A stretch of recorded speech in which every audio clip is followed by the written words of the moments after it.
In a little crooked house on a winding cobblestone street where the air always smelled of coal smoke and baking bread, there lived a boy named Tommy Grimes. And Tommy was not a bad boy, not really, but he was a boy who loved adventure more than rules. He loved the thrill of climbing the old stone walls and chasing pigeons across the town square, even when his mother told him to stay close to home. Every evening as the shadows grew long, his mother would look at him with worried eyes and say, "Tommy, my dear Tommy, you must listen. This world is not all sunshine and games. If you wander too far, if you don't stay on the path you know, you might end up at the house of Mr. Miacca." Tommy would just scrunch up his nose. Mr. Miacca sounded like something from a story, not someone you could actually meet. "And who is Mr. Miacca, Mum?" he would ask. "He is a tall man in a dark coat," she would whisper, "who has a special appetite for little boys who don't do as they are bid." But still, Tommy wouldn't listen. One bright morning, the sun streamed through their little window. His mother gave him a warm smile and a shiny new penny. "Tommy," she said, "be a good lad. Run to the corner shop and buy me a pennyworth of twist for my baking. And please come straight back. No dawdling." "Yes, Mum," said Tommy, and with the penny clutched tightly in his hand, he dashed out the door. The street was bustling with life. He saw his friends playing marbles near the fountain and was tempted to join. But he remembered his mother's request. He walked on and on and on until he came to a corner he hadn't seen before. And there, leaning against the cold brick wall of a narrow, shadowy alley, was a very tall man in a very dark coat. The man stepped out of the shadows. "Good morning, young man," he said, his voice as smooth as oil, but with a sharp, cold edge underneath. "Good morning, sir," Tommy replied, a little nervously. "And what is your name?" the man asked, a thin smile on his lips. "Tommy Grimes, sir." "Tommy Grimes, a fine name. And where are you off to in such a hurry?" "I'm going to the shop for a pen'orth of twist for my mother," Tommy said, puffing out his chest a little. The tall man chuckled. "Oh, my dear boy, you are going the long way round. The shop is much closer if you take the shortcut. Right through my little street."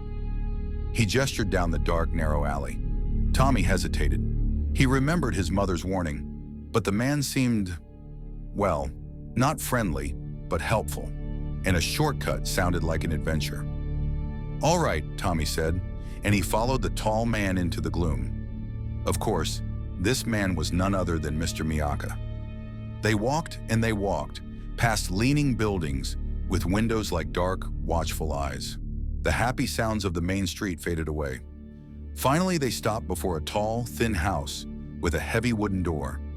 Mr. Miacca opened it with a large iron key. "After you, Tommy Grimes," he said. Once inside, the door slammed shut with a heavy thud that echoed in the dusty air. The house was cold and smelled of old wood and something else, something unpleasant. Mr. Miacca placed a heavy hand on Tommy's shoulder. His smile was gone. "You are a fine, plump little boy, Tommy Grimes," he said slowly, "and I am very, very fond of fine, plump little boys. In fact, I think I shall have you for my dinner." Tommy's heart froze.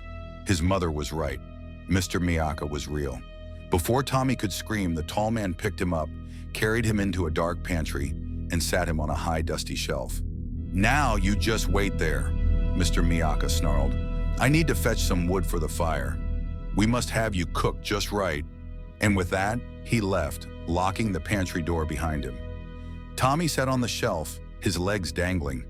Tears streamed down his face.